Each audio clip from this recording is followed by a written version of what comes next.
Hi my friend, in this video we're going to be arranging a summertime new disco house song inspired by ANOTR and Leven Kali song, How You Feel. And we're going to find out if we can do this in under 30 minutes by using the 80-20 rule of new disco music structuring and arrangement. What you're listening to is the song that we'll be working on, and what you're looking at right now is the Ableton project file that we'll be working on. In particular, we're going to be focusing on how you're going to be able to build out a loop and then stretch it into a complete song.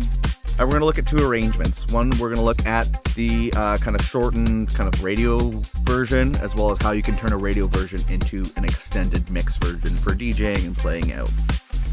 Make sure you stick around to the end of the video, because we will be doing a recap of the 80-20 rule for arrangement and structuring, so that you can apply what you learned in this video to your own song, so that you can finish songs faster than ever before. Because this song really only took about 30 minutes to arrange once you have like the loop built out. We follow the special little tricks that I'm going to be showing you. And this whole song, I've completed it in about 4 hours, mixed, mastered, arranged, all that stuff, completely ready to go. So if you want help finishing songs faster just like this, I've also made you a free bundle of templates, samples, and special bonuses that I use to completely finish one song like this every single week. Just visit the link that's on screen now or in the description to grab the ultimate song finishing toolkit for free. And if you want to take things to the next level, you can also find a link to this video's project files in the description as well. With that said, let's jump into this. All right. So when it comes to the arrangement for this one, there's a little bit of a change that I want to show you here. So what we're going to be doing here is going over two arrangements for this one. First is kind of like a radio edit version of it, so it's much shorter, about 3 minutes. And then I'm going to show you how I flesh that out into like an extended version. When it comes to the radio edit version, main thing is to have a reference track in here. So I have the song in here, How You Feel by ANOTR and Leven Kali. And I've turned it off, and I've turned off the track, and I've set it up so when I press the S key, I can flick back and forth. And this is important for building out the track, but it's also really important for when building out the arrangement. It's actually one of the first things I do is when I get it in here, I make sure it's like properly, like all the grids are lining up nicely, and then I'll flick through the song, and I'll use these dummy arrangement clips to kind of distinguish what the song structure is. This is important for a couple reasons.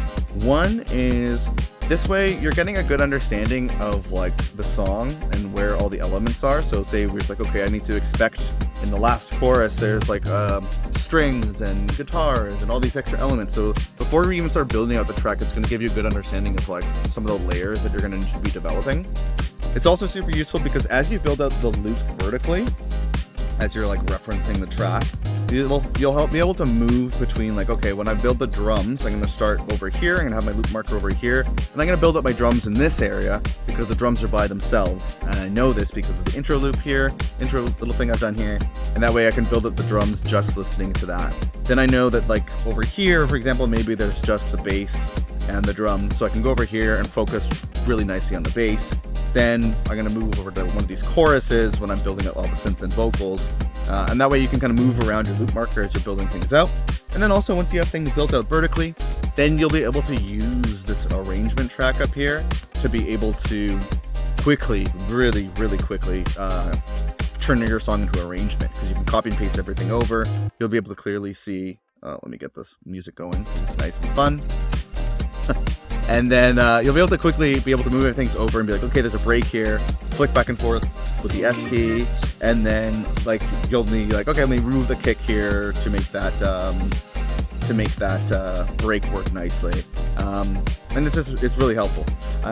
Basically, the way you do this is have an empty MIDI, kind of nothing on this MIDI track here, and use MIDI so that way you can have these like empty little MIDI clips. You can change the colors, and you can also label them with a name, and that way you can easily see the choruses here, the verses here, etc., and build it out. So that's actually one of the first things I do. When it comes to this tune, the radio edit like kind of structure is most things seem to move in groups of 8 as opposed to groups of 16. So what do I mean by that? You can see here the intro is 8 bars. So it starts off like this, right? Just kind of standard DJ intro. but I did notice that because it's a radio edit, it doesn't have like just the, usually the DJ intro might just have like just the drums. That way the DJ can mix it in. In these radio edit ones, you probably want to have some melodic stuff. So if we listen, like that, don't worry about that. That's the weird thing. But if you can hear on this one, the guitar is playing throughout it. Because it's a radio edit version, essentially, right? So that's those are two main things. Everything's moving in 8s, and then there's a little bit of less of those DJ things. So if we have a look here in the extended version, I've doubled that. So we have 16 bars of the intro, and then also if we listen to it here, I've set it up so that the first 8 bars are just drums, and then the second 8 bars is when like some of the melodic stuff comes into play.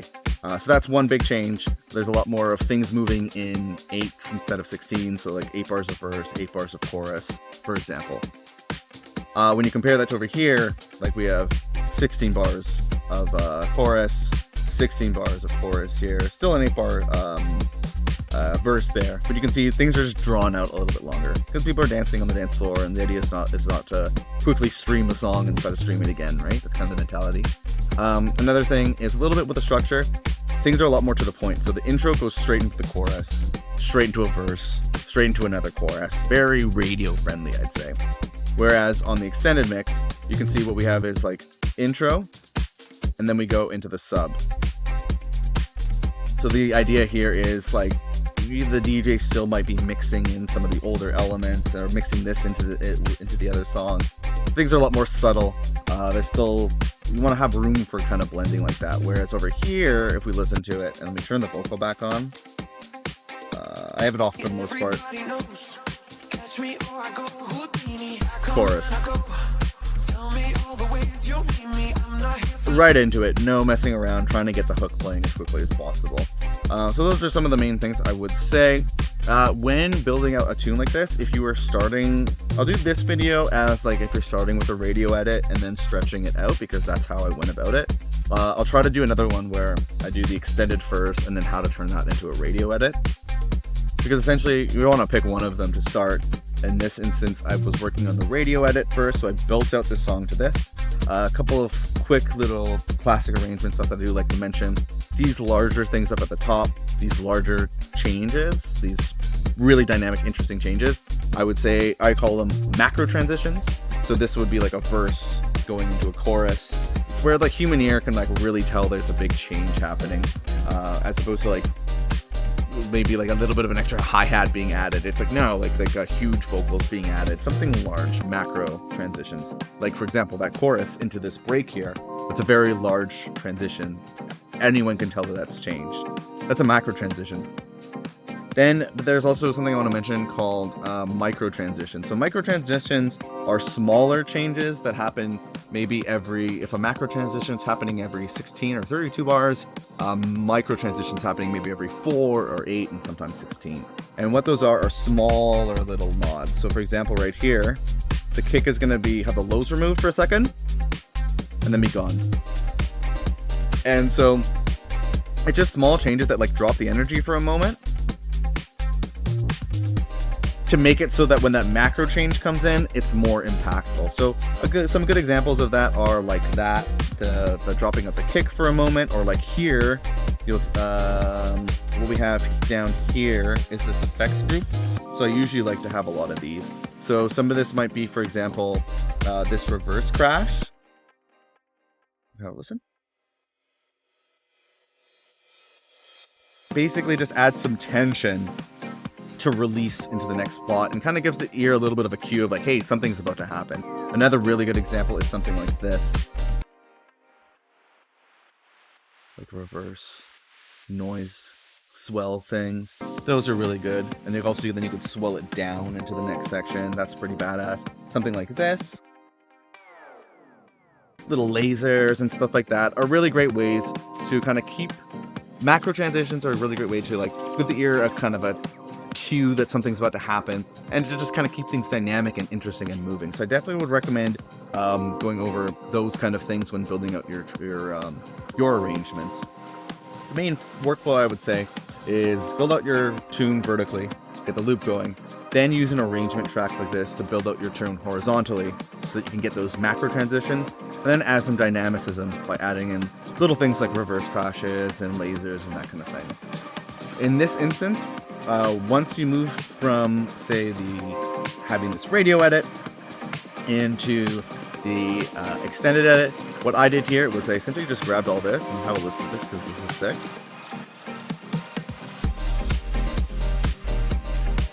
So cool. Main thing that I did is that I grabbed all this, copied it over, moved over here, and then one of the first things I did was I built it like the intro and outro. So like I mentioned, normally the intro starts here with the guitar and the drums and stuff. I essentially just doubled it and made it so that now it's doubled, and the first bit is just drums.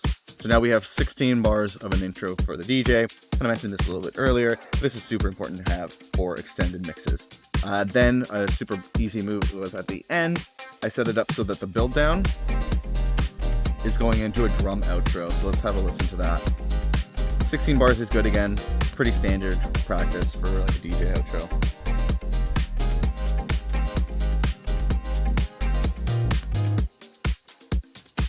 Be as simple as that. It just gives like the DJ will probably start moving out during this build down part, so you'll notice like there's usually, let me turn on the vocals for a bit, trying to make it not too much vocals because it'll overlap funny. But so let's say like here we have this chorus, we go into the build down,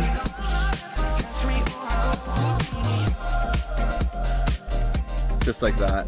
So now the build down doesn't have the vocals, it's kind of slowly starting to remove some of those melodic layers so the DJ can start introducing the track here. By the time it gets to the outro, a lot more of the melodic elements of the next track is being introduced. And so essentially for the drum outro, essentially all I did was once I had the intro built out, I grabbed all this, pasted it over here, and made sure that even more of those like melodic elements are being removed. Super simple.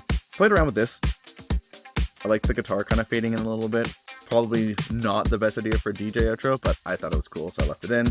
And then the other big change that I made here is started to double some stuff up here. So if we have a look here, we have the verse, right? And then we go into just 8 bars of chorus. So what I did was I just doubled it up. So it goes from the verse into the chorus, and then that chorus repeats again, and then goes into the break. So small change to go from an 8-bar kind of drop into a 16-bar drop is a good way to extend things out.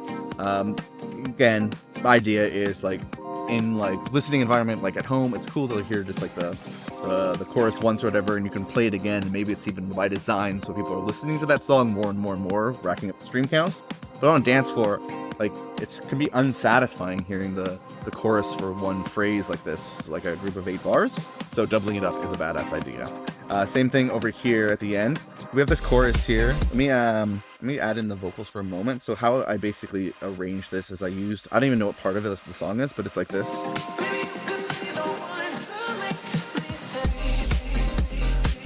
The drop introduces here, and there's this cool like repeating little bit. I don't know what it was from. I haven't listened to the Houdini song that much. And then it goes into the chorus, right? And so in the radio edit version, there is 16 bars of the drop, but really the chorus is only in that last 8 bars, and then it's over. So in the extended version, I essentially just doubled that. So that first 8 bars is that cool like echoing out thing, letting the instrumental come in, and then we have the chorus where the vocals actually come in for 8 bars, and that's followed by a doubling of that. So there's another 8 bars of the chorus singing through. So that was the next thing there. And then I would say the last thing I want to mention when doubling it up into an extended version is this idea here, which I may have went over a little bit. Definitely also check out, make sure if you're not watching the full video and you haven't seen it yet, check out the synths and vocals videos, because I do talk about some of the arrangement tricks I did on like a track basis here.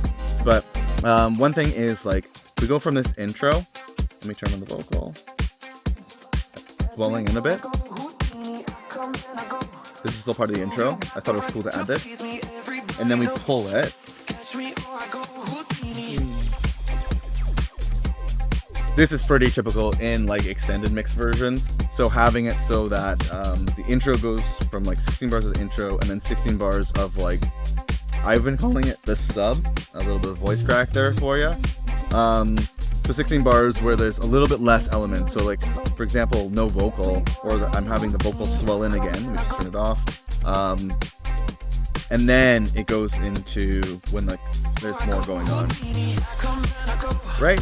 The idea is with extended mixes like this, it's usually like intro, and then like almost like the bass comes in, starting to get a vibe for the track over the course of about 16 bars. And then this also allows like the DJ would probably be mixing out the previous song, so they can mix in the drums, and they can still be kind of fading out some of the previous track while the subs coming in here and kind of switch the focus during this point, and then fully switch the focus once like the hook or the chorus comes in. So yeah, so I think that's a different take on these arrangement videos. Hope you found it useful. Definitely, if you want to have a deeper dive into this, I'd recommend checking out the project files, because then you can check out the nitty-gritty of all the things I did. But I also want to mention that we'll go into an 80-20 rule of some of this arrangement stuff, so you can apply it to your own music and make sure that you're actually getting something out of this video and having some key takeaways instead of just watching YouTube videos for fun, which is cool, but I do want you to learn some stuff and apply it. So that's important. But before we go into that, I want to quickly mention that this video is sponsored by our good friends over at Rocket Powered Sound. The kick samples and some of the snare samples are from their Ultimate Sample Pack, which is a sample pack filled with over 1,000 really iconic and usable sounds. So it's really useful for while building up the drums in your tracks. And you can actually grab that for 30% off. Just use the code UltimateBestFriends. Use the code that's on screen now or in the description to check it out. And also, if you grab the project files, then you'll actually get to keep the Rocket Powered Sound kick and snares and stuff that I was using in this project, which is another really great reason why I love these dudes. Hooking up our community like that. That said, as you can see here, work is off.